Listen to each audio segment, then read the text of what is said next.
तो जो पूर्ण संत होते हैं, जो परम संत होते हैं, जो भक्ति करवाने के जो अधिकारी गुरु होते हैं, उनके मुख से यदि हम कोई शब्द, कोई वाणी, सत्संग, दोहे, चौपाई यदि सुनते हैं तो वो एक प्रकार से मेडिसिन का काम करती है।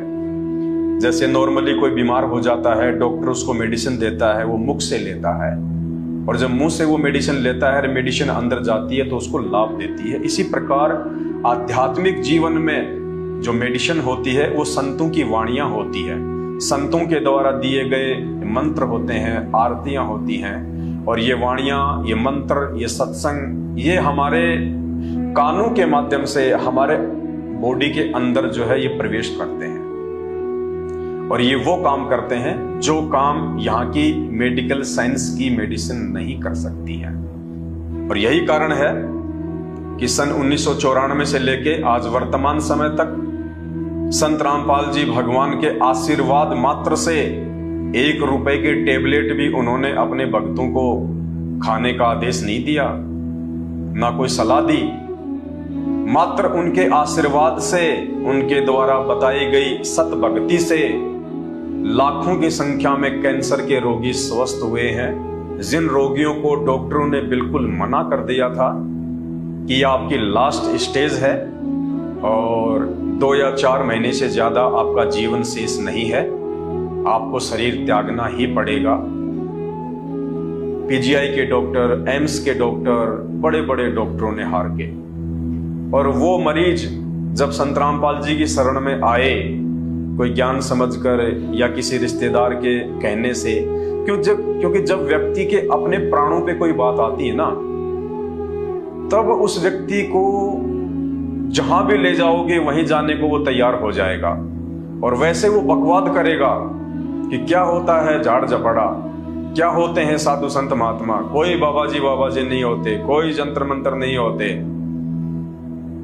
मैंने एमबीबीएस कर रखी है, मैं बहुत बड़ा डॉक्टर हूं, एमडी हूं, कुछ नहीं होता ये सब। और जब वो भाई साहब जब कभी अपने पूर्व जन्म के प्रारब्ध के कुकर्मों के चलते जब वो बीमार होते हैं या उनके ऊपर कोई शारीरिक आपत्ति आती है, और जब वो मेडिकल साइंस से उनका उपचार नहीं हो पाता है, हर प्रकार की मेडिसिन लेने के बाद, बड़े बड़े डॉक्टरों से सलाह मशवरा करने के बावजूद भी जब वो शारीरिक रूप से स्वस्थ नहीं होते हैं, और उस समय जब उनको लगता है कि अब मेरा समय आ चुका है, मैं ज्यादा दिन जीवित नहीं रह पाऊंगा, उस समय जब उनका कोई रिश्तेदार, कोई मित्र उनको कहता है कि भाई एक बात है, हमारे गांव के पास में एक व्यक्ति है और 80-90 साल का है भाई, और वो व्यक्ति ना एक ऐसा झाड़ा लगाता है या एक ऐसी कोई वो जड़ी बूटी देता है, उसके पास में ऐसा कोई सिद्धि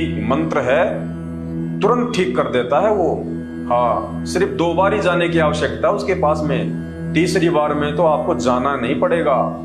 तो वो भाई साहब जो बहुत बड़े डॉक्टर थे, जो एमडी थे, जो दुनिया को सलाह दिया करते थे कि मेडिकल साइंस से बढ़ के कोई नहीं है, कोई भगवान नहीं होता, कोई बाबा नहीं होता, वो अपनी जीवन रक्षा के लिए उस भाई साहब को कहेगा, अरे भैया जल्दी करो, मुझे जल्दी से ले चलो, जहां मर्जी ले चलो, बस मेरे ये प्राण सुरक्षित रह जाएं। तो जब व्यक्ति के अपने जीवन पे बात आती है, जब उसके अपने प्राणों पे बात आती है, तब वो व्यक्ति भूल जाता है कि मैं कौन हूं, क्या हूं, मेरी पोस्ट क्या है, मेरा पद क्या है, मेडिकल क्या है।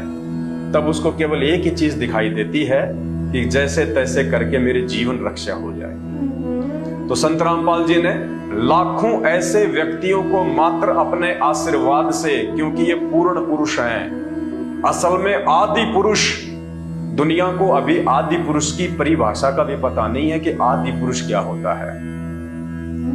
आदि यानी सबसे पहले वाला, जिससे पहले कोई भी ना उत्पन्न हुआ हो, उसको कहते हैं आदि। यानी जब से ये सृष्टि रची गई है, उस सृष्टि को जो रचने वाला है, जिस रचनहार से पहले किसी की भी उत्पत्ति ना हुई हो, जो इस सृष्टि का जो प्रथम पुरुष हो, उसको कहते हैं आदि। और पुरुष यानी भगवान, परमात्मा, अल्लाह। तो आदि पुरुष का मतलब होता है जिसने सृष्टि रची, जो सृष्टि में सबसे पहले विद्वान था और जो सृष्टि के अंत तक विद्वान रहेगा, प्रकट रहेगा, जिसका अस्तित्व रहेगा, जो कभी भी मरता नहीं है, उसको कहते हैं आदि पुरुष।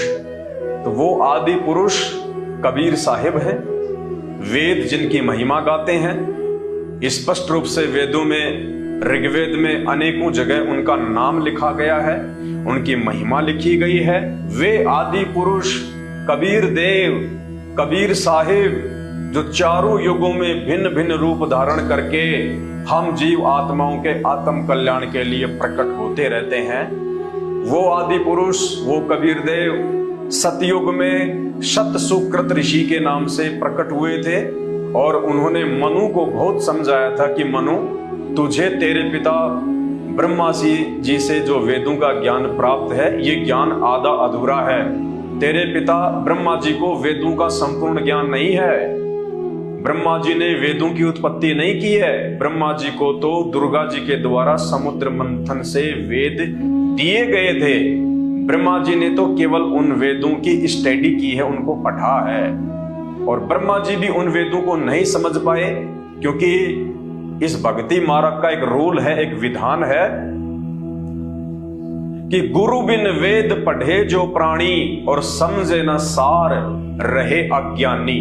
जो व्यक्ति तत्वदर्शी संत की शरण प्राप्त किए बिना इन वेदों को पढ़ेगा, अध्ययन करेगा, कहते हैं वो इन वेदों के मर्म को, इन वेदों के सार को, इन वेदों के रहस्य और निष्कर्ष को जीवन भर में नहीं समझ पाएगा। तो ब्रह्मा जी का कोई भी जो है वो गुरु नहीं था जब उसने वेदों को पढ़ना जो है वो शुरू किया। तो ब्रह्मा जी वेदों के सार को नहीं समझ पाए और जैसा उन्होंने पढ़ा, उनको समझ में आया, वैसा उन्होंने अपने मानस पुत्र मनु को दे दिए। मनु ने आगे अपने वंशजों को दे दिए, ब्राह्मणों को दे दिए। और ब्राह्मणों को जैसा समझ में आया, अब जब ब्रह्मा जी को ही वेद पूरी तरह से समझ में नहीं आए तो मनु को कहां से आएंगे? और मनु को नहीं आए तो वर्तमान के जो धर्मगुरु हैं, जो पंडित हैं, जो ब्राह्मण हैं, जो गुरुजन है, उनको कहां से वेद समझ में आएंगे? और यही कारण है, इन शास्त्रों को ना समझ पाने के चलते ही इन्होंने अपने आधे अधूरे ज्ञान के चलते और त्रेता युग में जन्मे दशरथ पुत्र रामचंद्र जी को ही आदि राम, आदि पुरुष की संज्ञा दे दी, जबकि दशरथ पुत्र श्री रामचंद्र जी आदि पुरुष नहीं है, आदि राम नहीं है। इनका जन्म और मृत्यु होती है। ये पूजा के योग्य नहीं है, ये पूजा के लायक नहीं है।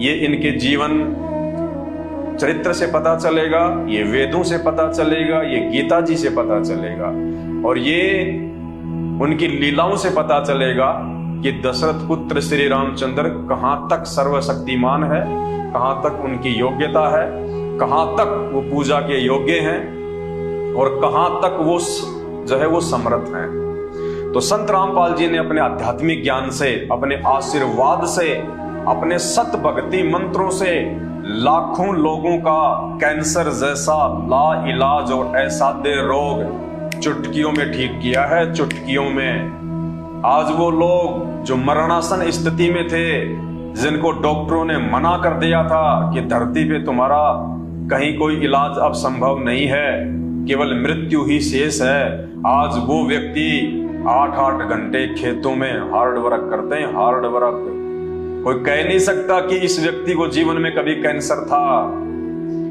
ये कोई झूठ नहीं है, ये कोई गपोड़ नहीं फैली जा रही है और ना ही मैंने मेरे इस फेसबुक पेज को मोनेटाइज करवा रखा है, जो मैं आप लोगों को झूठी साची बातें बता के अपने व्यूज बढ़ा के और मुझे कोई 10, 20 या 50 हजार रुपए महीना मुझे फेसबुक से कमाना है।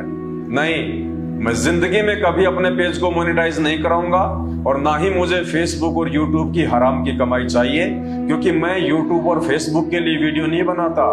मैं आप सभी भाई बहनों की आंखें खोलने के लिए, आप सभी भाई बहनों को जगाने के लिए वीडियो बनाता हूं। मैं यूट्यूब का नौकर नहीं हूं, मैं फेसबुक का नौकर नहीं हूं, मैं नौकर हूं अपने गुरुदेव भगवान का, उस आदि पुरुष का, आदि राम सतगुरु रामपाल जी भगवान का।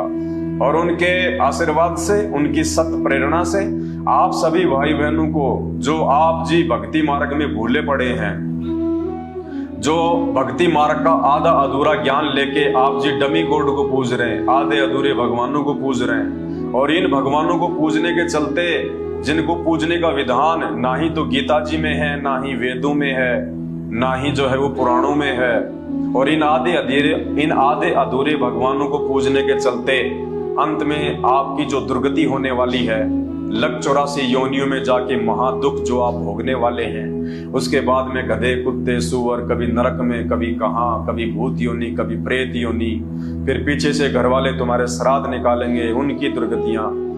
इन सभी बातों की जानकारी अपने गुरुदेव भगवान के आशीर्वाद से, उनके आदेश से आप भाई बहनों तक पहुंचाने के लिए और आपके इस मानव जीवन को सार्थक बनाने के लिए, ताकि आप संत रामपाल जी के सत्संग सुनना शुरू कर दें, उस आदि पुरुष, उस आदि राम के सत्संग सुनना शुरू कर दें और आप अपने जीवन को धन्य बना लें। क्योंकि ये परमात्मा, ये आदि पुरुष, ये आदि राम, ये परम पुरुष, ये बार बार धरती पे नहीं आया करता है। ये आप और हमारा सौभाग्य है, जो वो पूर्ण परमात्मा, जिसकी एक झलक पाने के लिए, जिसके दीदार के लिए, जिसके दर्शनों के लिए सतयुग से लेके द्वापर तक वो ऋषि मुनि हजारों वर्षों तक, लाखों वर्षों तक जंगलों में घोर तपस्या कर करके मर गए। उन्होंने अपना जीवन का सर्वनाश कर दिया, मिट्टी बना दिया अपने शरीर को, लेकिन वो परमात्मा उनको एक झलक तक नहीं दे सका। आज वही परमात्मा साक्षात पूरे विश्व को अपना दर्शन देने के लिए, अपनी भक्ति से अद्वितीय आध्यात्मिक सुख और लाभ देने के लिए संत रामपाल जी के रूप में स्वयं धरती पे प्रकट है। तो पहचान करो भाइयों और बहनों। और अगर किसी को लगता है कि ऐसा नहीं हो सकता, डॉक्टर के मना करने के बावजूद कोई भी संत महात्मा कैंसर का इलाज नहीं कर सकता, तो आप जी आजमा के देख लीजिए। हाथ कंगन को आरसी क्या, पढ़े लिखे को फारसी क्या, ये तो सबका पिता है, सबका बाप है, ये दयालु है, परम दयालु है। इससे बढ़ के आप और हम जीवों का हित और कोई नहीं सोच सकता। ये परमात्मा निस्वार्थ भाव से और परमार्थ के लिए इस धरती पे प्रकट होता है। बाकी लोगों का स्वार्थ होता है, बाकी देवताओं का स्वार्थ होता है, बाकी अवतारों का स्वार्थ होता है। वो कर्म बंधनों से जुड़ के यहाँ पे अवतार लेते हैं। वो अपनी मर्जी से नहीं आते इस गंदे लोक में, वो मजबूरन आते हैं। उनकी माता दुर्गा और उनके पिता काल, जी हाँ, ब्रह्मा विष्णु महेश के माता पिता हैं दुर्गा और काल। उनके द्वारा बाई फोर्स करके वो अवतार रूप में, श्री राम रूप में, श्री कृष्ण रूप में यहाँ पे भेजे जाते हैं। वरना इस गंदे लोक में कोई भी देवी देवता आके जो है वो प्रसन्नता महसूस नहीं करता, लेकिन मजबूरन उनको आना पड़ता है। जैसे श्री विष्णु जी को नारद जी का श्राप लगा, तो राम रूप में उनको आना पड़ा, क्योंकि ये भगवान इतने ही समर्थ हैं, इससे ज्यादा नहीं है। ये अपने खुद के श्राप को नहीं काट सकते, ये अपने खुद के बंधनों को नहीं काट सकते। ये विवश हैं, दूसरी शक्तियों के अधीन हैं, दुर्गा और काल के अधीन है। ये इनको मजबूरन यहां पे आना पड़ता है, इस गंदे लोक में दुख भोगने पड़ते हैं। अब श्री राम ही यदि आदि पुरुष है, श्री राम ही यदि आदि राम है, श्री राम ने ही यदि सृष्टि रची है, तो भाई राम को श्राप लग किसका जाएगा? नारद जी का, एक देव का श्राप और विष्णु को लग गया, और राम रूप में यहां पे आके दुख भोग रहा है। अरे भगवान के ऊपर श्राप काम नहीं करता, और जिस भगवान के ऊपर श्राप काम करता है वो फिर भगवान काहे का हुआ? जो श्राप भोगने के लिए फिर धरती पे आता है, तो ये आदि पुरुष नहीं है, ये आदि राम नहीं है। इनकी लीलाओं से पता चलेगा। आदि पुरुष, आदि राम जो स्वयंभू है, जिसके ऊपर ना दुर्गा का श्राप काम करता, ना काल का श्राप काम करता। बाकी 33 करोड़ देवी देवताओं की तो बिसात ही क्या है। वो आदि पुरुष आज इस धरती पे सतगुरु रामपाल जी भगवान है। अभी मेरी बातें आपको इतनी सत्य प्रतीत नहीं होंगी, क्योंकि अभी आप लोगों के ऊपर अज्ञानता का नशा ज्यादा चढ़ा हुआ है। आपने बचपन से अपने पूर्वजों से श्री राम श्री कृष्ण जी की जो कथाएं हैं, जो लीलाएं हैं, वो सुन रखी हैं, इसलिए आपके ऊपर अभी ये पेंट चढ़ा हुआ है।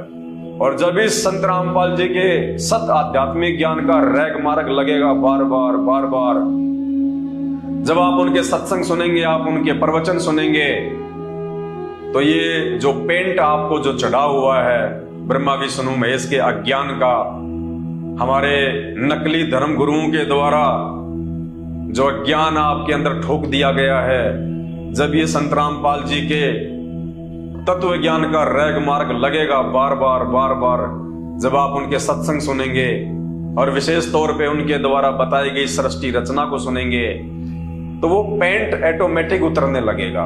और फिर ये संत रामपाल जी वाला ओरिजिनल पेंट ऐसा चढ़ जाएगा कि फिर इसको उतारने में कोई सक्षम नहीं होगा इसको। तो हाथ कंगन को आरसी क्या, पढ़े लिखे को फारसी क्या। अगर आपको लगता है कि ऐसा नहीं हो सकता, कैंसर जैसा असाध्य रोग, एड्स जैसा असाध्य रोग, या इनसे भी बढ़ के और भी कोई लाइलाज रोग, जैसे सुनने में आता है, यूट्यूब पे बहुत सारे वीडियो आते हैं कि एक 26 करोड़ का इंजेक्शन आता है, एक 35 करोड़ का इंजेक्शन आता है, वो इंजेक्शन लगेगा तभी इस व्यक्ति की, इस बच्चे की जान बचेगी। अरे कुछ नहीं, 26 रुपए नहीं लगेंगे। 26 रुपए क्या होते हैं, और चाहे उस बीमारी का बाप क्यों ना हो। एक बार संत रामपाल जी के 1 महीने सत्संग सुन के देखिए, सत्संग सुन के आपको चाहे कैसा भी रोग क्यों ना है, कैंसर और एड्स को छोड़ दीजिए, वो तो कुछ भी नहीं है।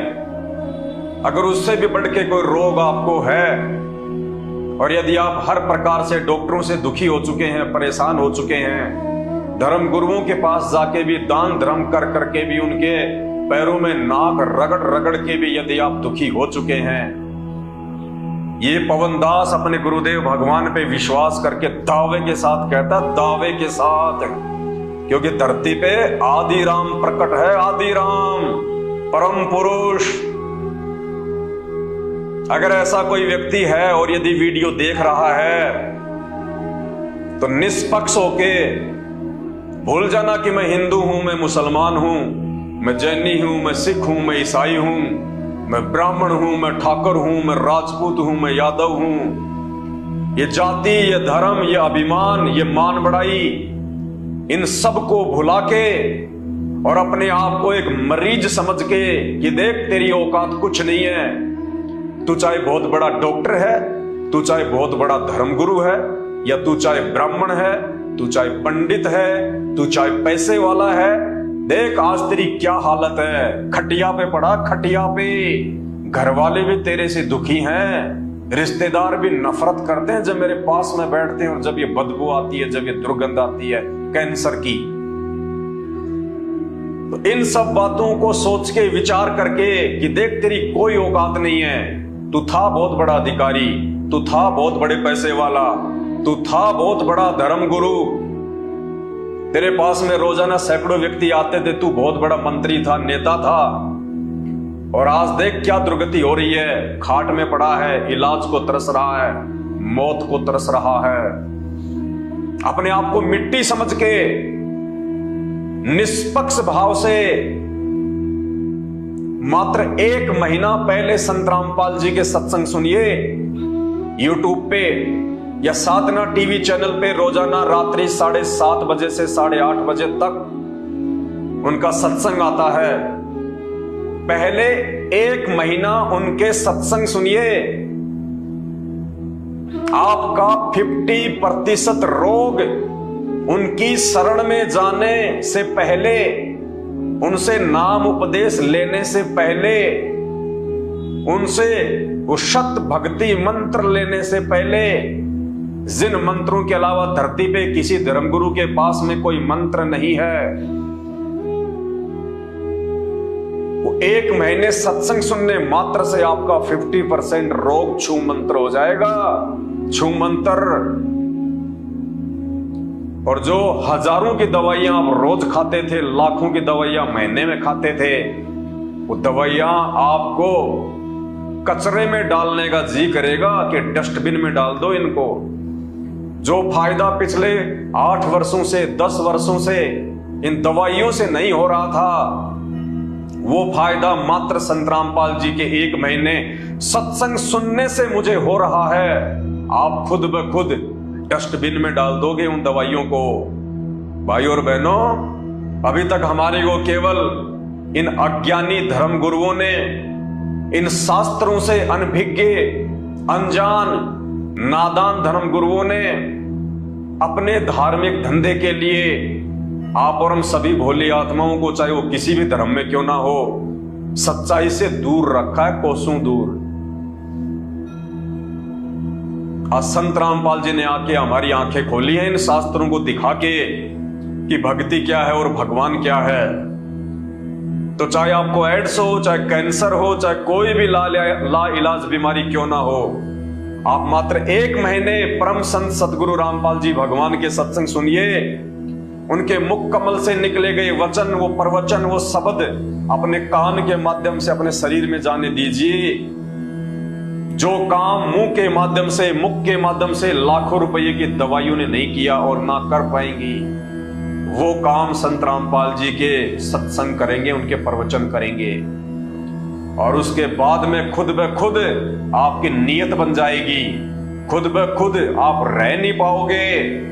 आप तुरंत संत रामपाल जी से जाके नाम उपदेश लोगे। और जिस दिन आपने उनसे नाम उपदेश ले लिया, उनसे वो सर्व शास्त्रों से प्रमाणित सत्य भक्ति मंत्र ले लिए, ये सोने जैसी काया कर देगा भगवान। सोने जैसी काया धरती पे परमात्मा उतरा हुआ है।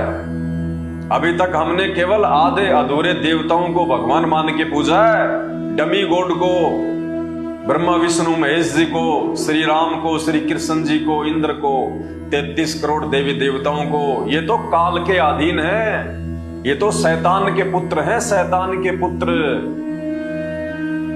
तो आज संत रामपाल जी भगवान, इन सबसे ऊपर का भगवान, सबसे ऊपर का परमात्मा, केवल उसी की भक्ति करने के लिए ये मानव शरीर हमें प्राप्त हुआ है। और हमारा सौभाग्य है कि आज वो परमात्मा हमारे समकालीन है, हमारे समक्ष धरती पे प्रकट है। तो भाई और बहनों, विलंब मत सुनो किसी की, मत देखो किसी की ओर। आत्म कल्याण आपने अपना करवाना है तो विचार भी आपने ही करना पड़ेगा, चिंतन भी आपने ही करना पड़ेगा। वरना अंतिम समय में इन आधे अधूरे भगवानों की भक्ति करने के चलते वो दुर्गति होगी, दुनिया याद रखेगी। तो YouTube पे जब तक आप उनके द्वारा बताई गई सृष्टि रचना को नहीं पढ़ेंगे, नहीं समझेंगे, तब तक आपको किसी भी धर्म का कोई भी धर्म ग्रंथ समझ में नहीं आएगा। भाई और बहनों, 2 घंटे से मुझे थूक बिलोने का कोई शौक नहीं है। आप भी अपने कीमती समय में से थोड़ा बहुत समय निकाल के ये वीडियो देख रहे हैं, तो ये वीडियो देखने का फायदा उसी समय है जब आप संत रामपाल जी के सत्संग सुनना शुरू करें। क्योंकि आज इस पूरी धरती पर केवल एक ही परम संत है, बाकी कोई संत इस धरती पे नहीं है। और जितने भी संत हैं, ये धर्म गुरु हैं, इनको अपने स्वयं के धर्म के विषय में पूरी जानकारी नहीं है, इनको स्वयं के धर्म ग्रंथों के विषय में पूरी जानकारी नहीं है।